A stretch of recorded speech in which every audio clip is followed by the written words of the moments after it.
Prepared for today. I didn't think I would need my readers, but you know what? I'm going to go ahead and put them on. So, but in 10 years, older adults will outnumber children. So those who are 65 years and older, the first time in U.S. history, we're going to outnumber children.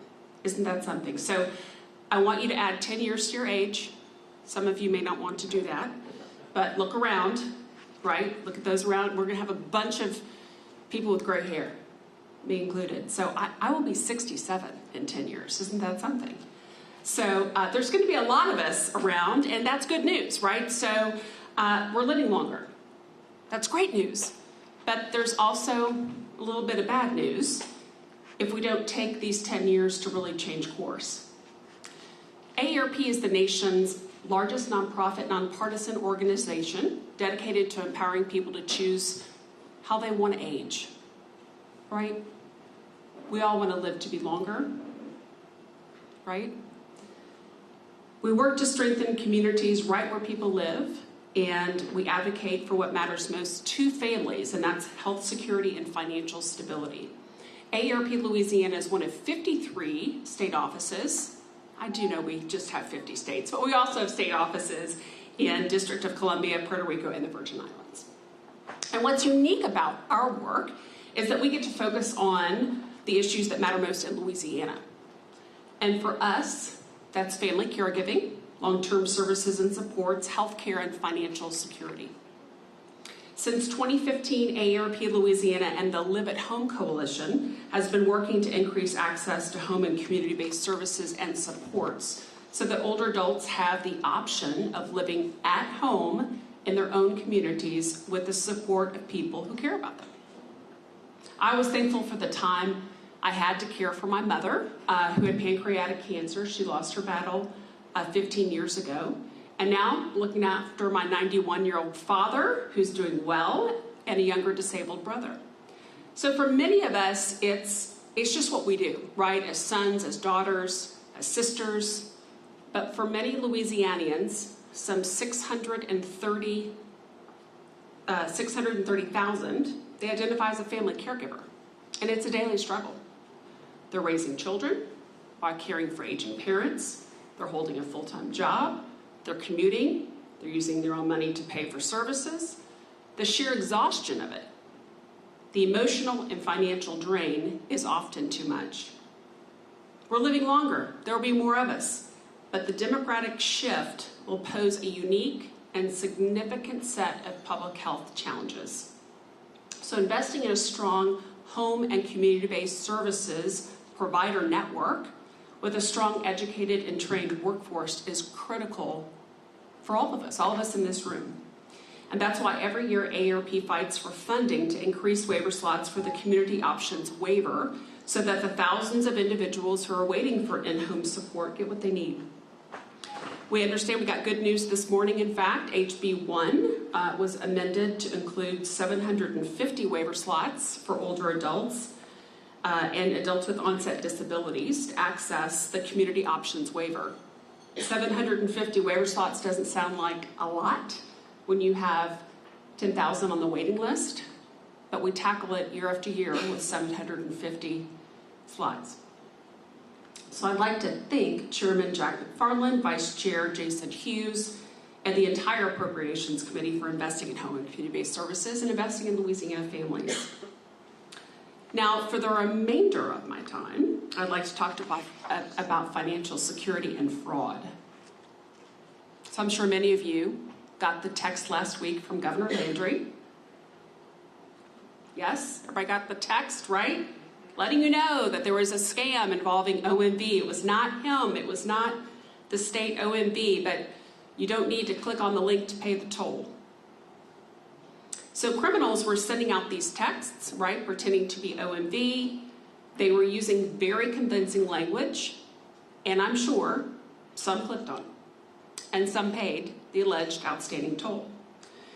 Over the past few weeks, I've gotten countless texts saying I owed a toll. So some were easy tolls, some were, a variety of different ones, and I'm sure you do too. And so how many of us really paused and thought, okay, when was the last time I drove in Texas or Florida? Do I really owe an outstanding toll? Oops, got to pay it. for law-abiding citizens. So in 2024, 84,000 Louisianians were the victims of fraud and scams, resulting in more than $89 million in losses. And from the latest data from the FBI, we know that 2025 will be much worse. Early indicators are telling us that. Fraud is growing at an alarming rate, and sadly, older adults are the target. So this year, AARP will have a resolution. It's going to be filed. It's called the Senior Task Force on Fraud Prevention, or STOP. And the task force will make recommendations on strategies aimed at preventing fraud and scams. We know education is a powerful tool, but making sure we have protections in place is critical.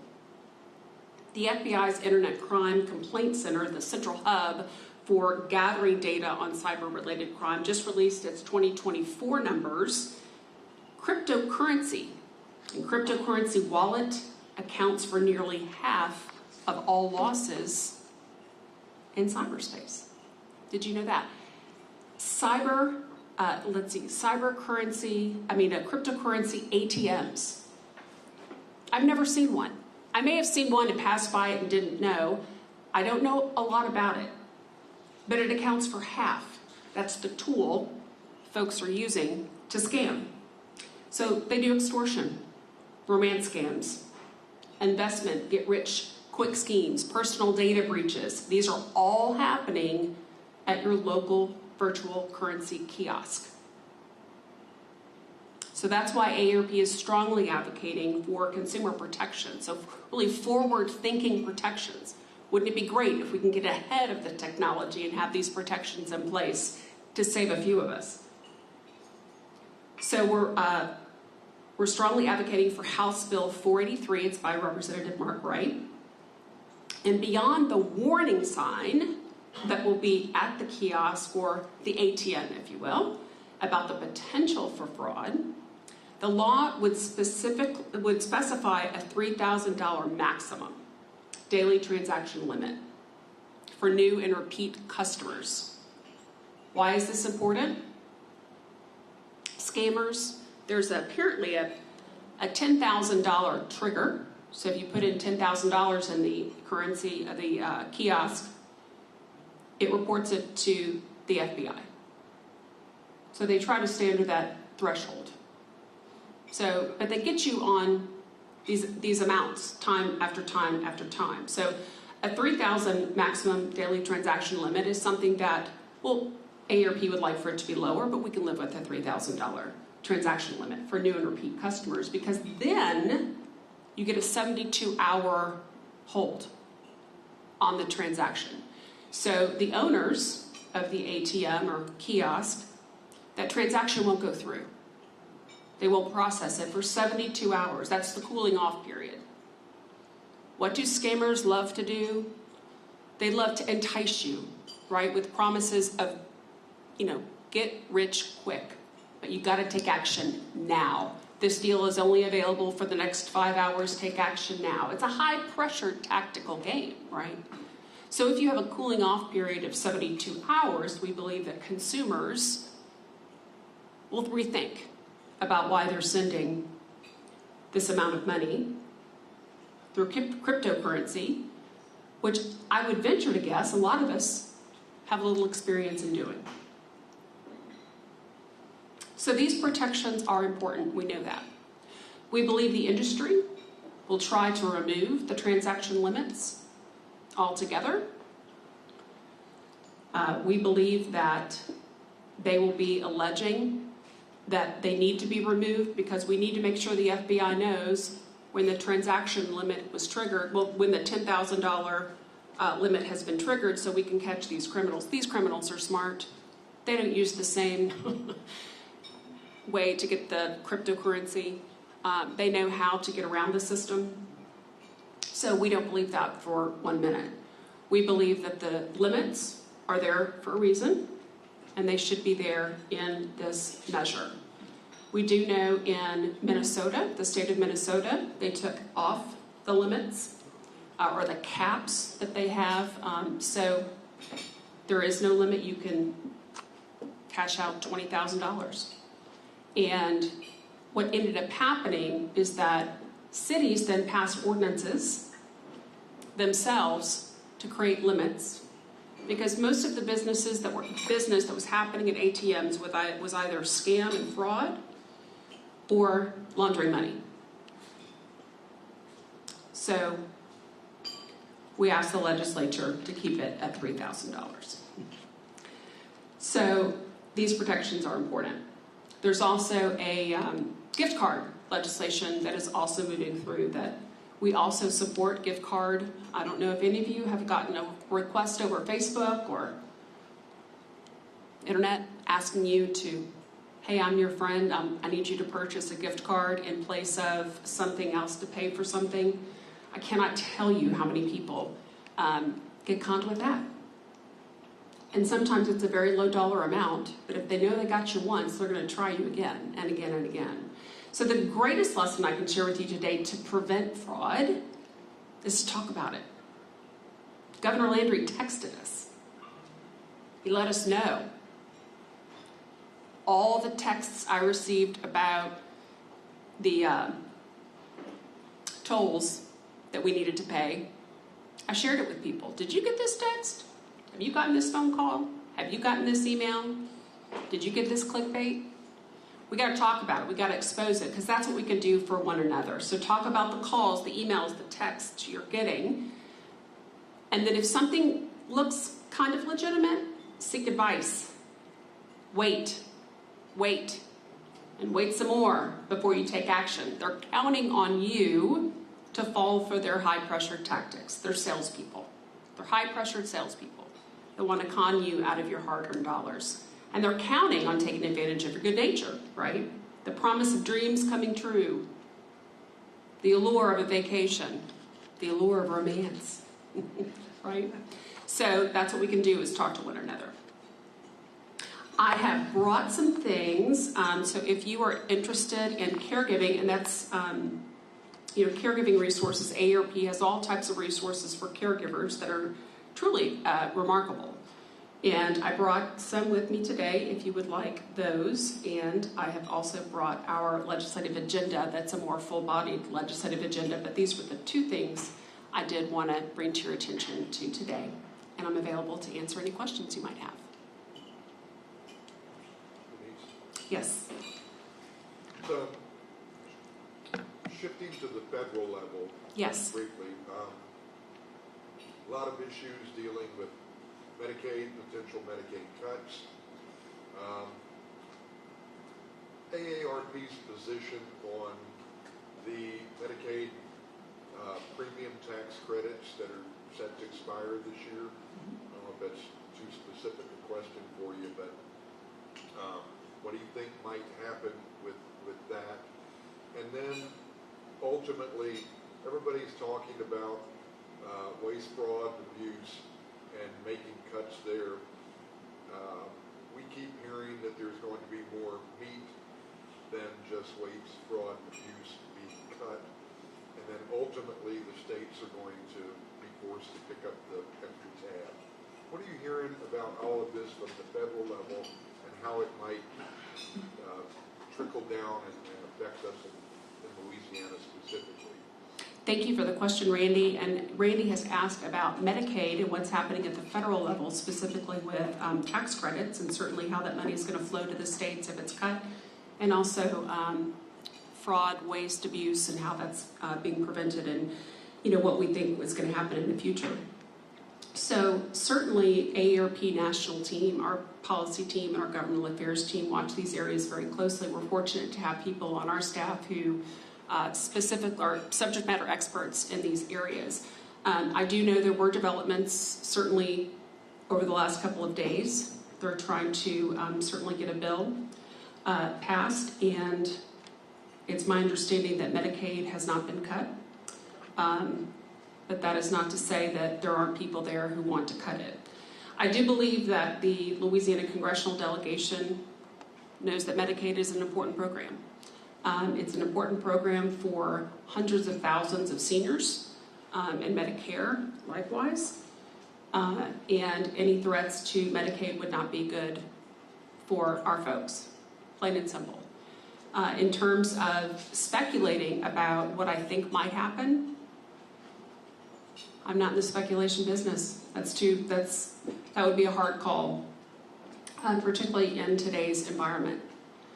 With regard to fraud, waste, and abuse, we have been working, AARP has been working for as long as I know on ways to curtail all of that abuse. In fact, we work with our members when they spot Medicare, Medicaid fraud on how to report it. We closely work with Senior Medicare Patrol on how to report that and do education and all of those things. Where that will go at the federal level, again, I couldn't speculate. That'd be too hard to try to figure out. I do know that Medicaid, all of those discussions happen at the state level every single year. Every single year. Whether there are going to be work requirements put on, whether there's going to be a different set of standards placed on Medicaid, it's every year. We've been able to defend it. So I hope to be in that position this year to defend it.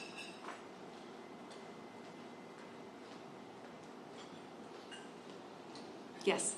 You made some comments with regard to crypto and seem to zero in on ATMs. Are you saying that a majority or a significant amount of the theft that's taking place by these suspects, these bad characters, are all they're pushing their targets toward ATMs and not just a wire device? It's my understanding. That dollar amount is so small on the ATM. Correct. So my understanding is these are cryptocurrency kiosks. So they're equipped exclusively for cryptocurrency and the large exchange of cryptocurrency. And so that's why there is a $10,000 trigger point for the FBI so if anybody makes a transaction that's above $10,000, they get notified.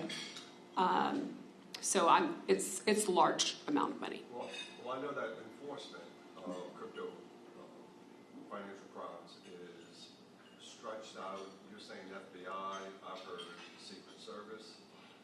So who is actually doing that? So it's my understanding that it's both. It's also, and I won't discount our sheriffs.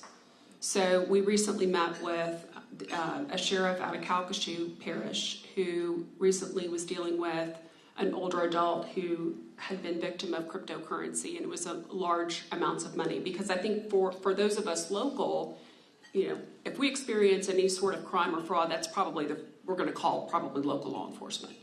And so I would imagine they would work with their federal partners on those levels to investigate, because most of these organizations are not here. They're out of the country, more than likely. Well, it requires a freeze on the money once they find the money in the blockchain. And that requires something from the USGA. Correct. Right. The mechanics of it, I don't quite understand. I've never actually used a cryptocurrency kiosk or ATM, or haven't done it. But that's how it's been explained to me. Yep. Thank you for the question. Yes. I recently worked with the Morgan City chapter of AARP, which they promote themselves as the largest chapter in America. They are. I was amazed by their activity, but I wanted to know how many chapters you have in the state and how someone would become involved. Thank you for the question. So the question is talking about AARP chapters and how folks would get involved in an AARP chapter. Believe it or not, the state office and AARP chapters are two separate things. And so the chapters look very different, unique all across Louisiana. So they kind of have their different flair, but they are focused on volunteerism and service. Some do advocacy there in their local community, and then of course trying to break that social isolation. So having fun together, having places to meet and everything. Morgan City in fact, has America's largest chapter. And they are a very well-oiled machine with a vibrant community of support. I believe they have their own gym. They have Spanish classes. They offer a variety of different things. So they've got an outstanding program. But we do have at least 25 chapters across Louisiana, some very small, some large. So depending on what their focus is in the community. And so if anybody would like to get involved, you can actually go on AARP.org and search for chapters. And in that chapter locator, all you would do is put in your zip code, and they'll show you where the nearest chapter is, when they meet, where they meet, and all that good information. Denise, the long time ago, I was covering the issue of nursing homes and in-home placements. How has that shifted any at all from how, I mean, given the fact that people want to stay home and want to be independent longer, how's the shift happened between the money going to nursing homes and opportunities to let people stay home? How's it shifted, if any? So thank you, Marcia. Marcia has asked the question about the balancing of long-term services and supports, nursing homes, and home and community-based services. And it's a continuum, right? I mean, it's as we age, we might need a little bit of help. We might need help with daily activities of living. We might need help with medication management, with a couple of different things. And as things progress, we might need a nursing home, right? And so the federal government decided decades ago to require states to provide for that safety net of long-term services and supports, and that is nursing homes. In Louisiana, that trend has continued. They have 37 statutory protections on their taxpayer dollars, and it's a highly regulated industry. They're required to meet certain standards, minimum standards of care, minimum levels of staffing, and to that end, states have been trying to rebalance that as more folks want to stay at home as long as they can with supports and services. It's far less expensive. It's about half of what nursing homes cost. And so in Louisiana, we've been working to shift that under Governor Blanco's administration. That shift started in earnest, and it had gained a lot of traction. But since that time, it has slipped. And so of every dollar spent, 80 cents goes to a nursing home and 20 cents goes to home and community-based services. So you have about 25,000 individuals in nursing homes. There is no wait list on nursing homes, but for the community options waiver, which is a very skilled type of care delivered in the home for a certain number of hours, either daily or weekly, there is a 10,000 person waiting list. And I don't see that changing anytime soon, because if we're filling that by 750 slots and 10,000, and we're all getting older and needing services, I see that increasing. And it's that's why we talk about family caregiving, that it's going to become increasingly important for families to have the conversation: who's going to take care of me? Who's going to take care of mom or dad or my brother or sister? Whomever. Because we're going to be competing for resources that are not there. Yes, John.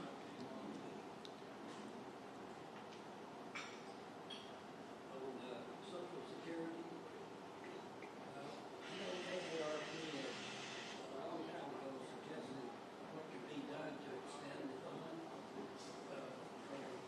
Are y'all particularly pushing a method now, working with all of the senators and congressmen to do something to make sure it doesn't run out?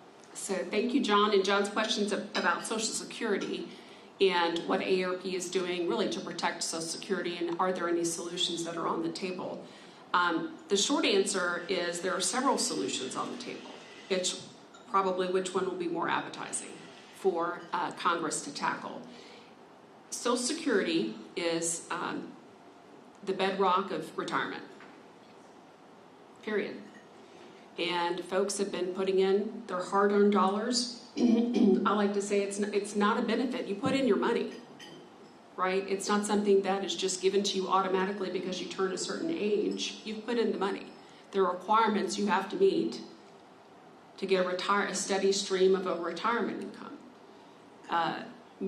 Half of Louisiana's older adult population relies solely on Social Security. That's all they have. So if you're familiar with what your benefit might be, think about it. In today's economy, that's incredibly difficult. So the solutions on the table, there are some. Senator Cassidy has offered a variety of different solutions, has worked with AARP to study those solutions. We have not put forward any sort of policy recommendations, but we are concerned. Social Security will celebrate its 90th anniversary in August 14th. And AARP is taking in 2 days. We're going to start doing we'll do 90 days up to the 90th anniversary of Social Security to really elevate the importance of this program to keep older adults out of poverty.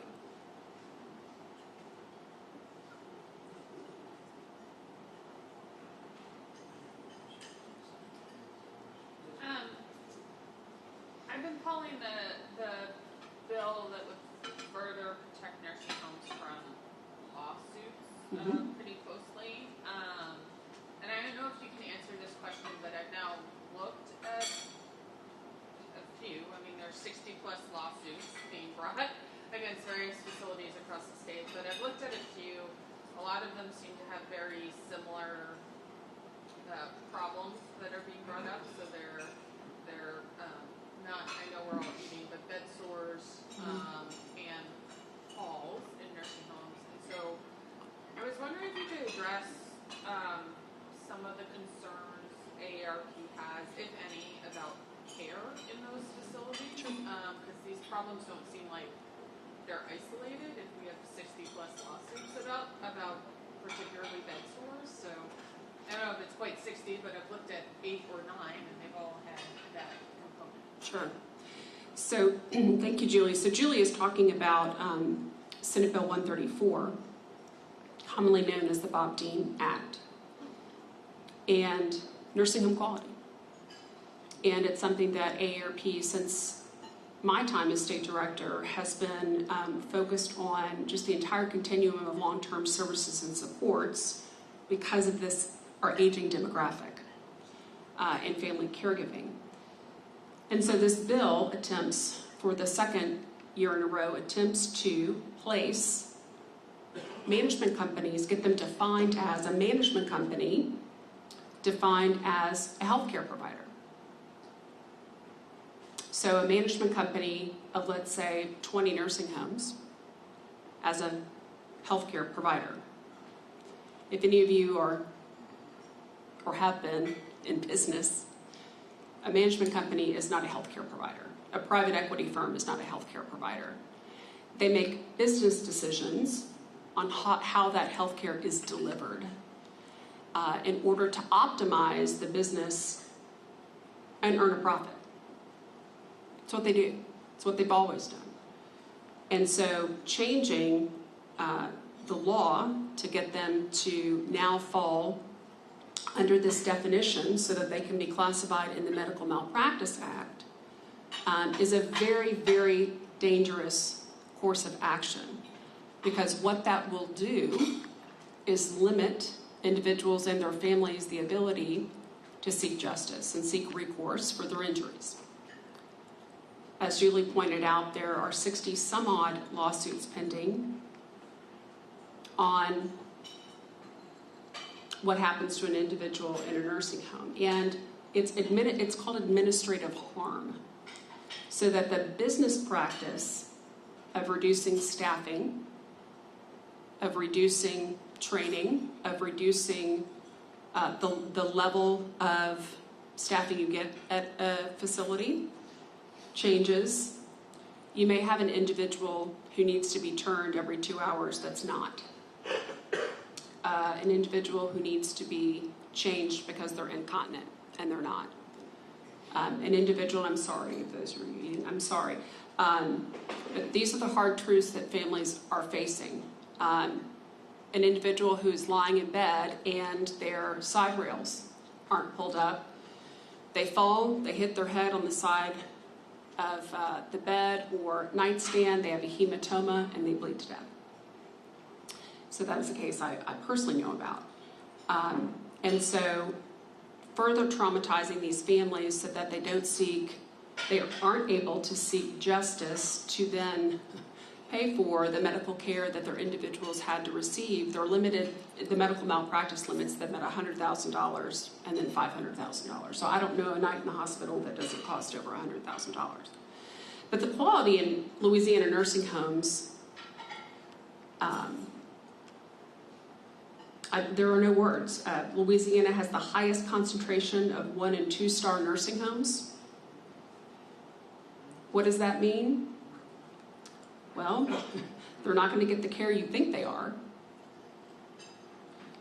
So, again, trying to get higher minimum nursing standards so that it's not just 2-3 hours a day for your individual, but it's the care that you think they should be receiving. It's getting the attention that they need to be turned appropriately, to get the side rails placed, to have to check on them, not park them in a wheelchair with their seatbelt so that then they get strangled. Those types of things. We need eyes on people if we're going to place them. Actually, an example. That is an example. Someone slipped out of their chair and they were buckled in and they got strangled. So when we think of delivering health care, so going back to these management companies and delivering health care, so if health care is ensuring that somebody is not strangled by their seatbelt while in a wheelchair, that's not what these management companies do. They were delivering health care, then they would have decided that this nursing home needs appropriate staff to make sure those things don't happen. That's plain and simple. So we'll continue to fight that. But I think more people should pay attention, particularly with how they plan to care. Again, going back to family caregiving, how you want to care for the loved ones in your family.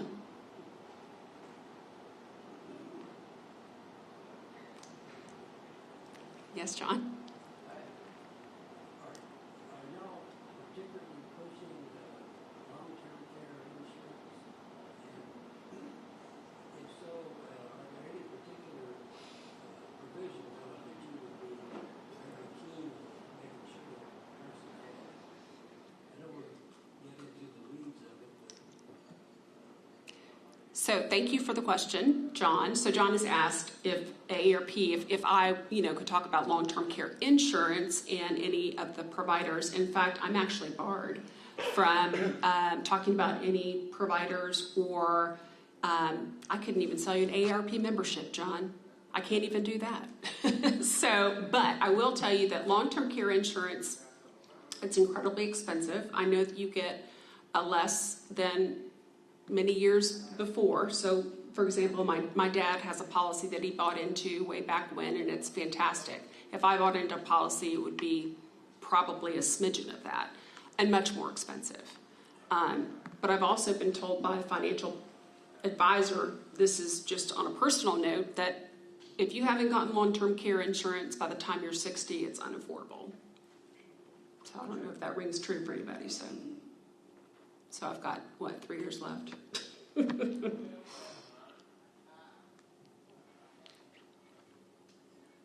all supporting, they're going to do a rerun of, the March Constitutional Amendment broken up, and I don't know that this has to be attached to the constitutional amendment, but there is the proposal to double the deduction for seniors is alive again, I guess. Is that something you all are supporting? So we haven't taken a position on it. Okay. And it's because we try to look at the entire budget in globo. Seemingly it would be a fantastic thing. And I think a lot of folks wondered, well, where's AARP on all these constitutional amendments that were proposed? Gosh, when was that? March, that's right, thank you. And we did not take a position for the simple fact that we try to stay in the position that everybody needs to vote. We're going to provide you resources for figuring out how to vote. So we use our friends at PAR.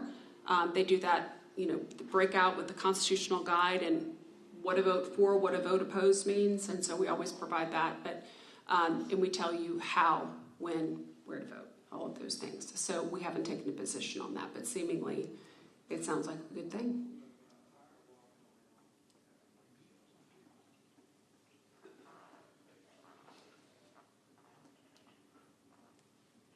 All right. Well, thank you very much.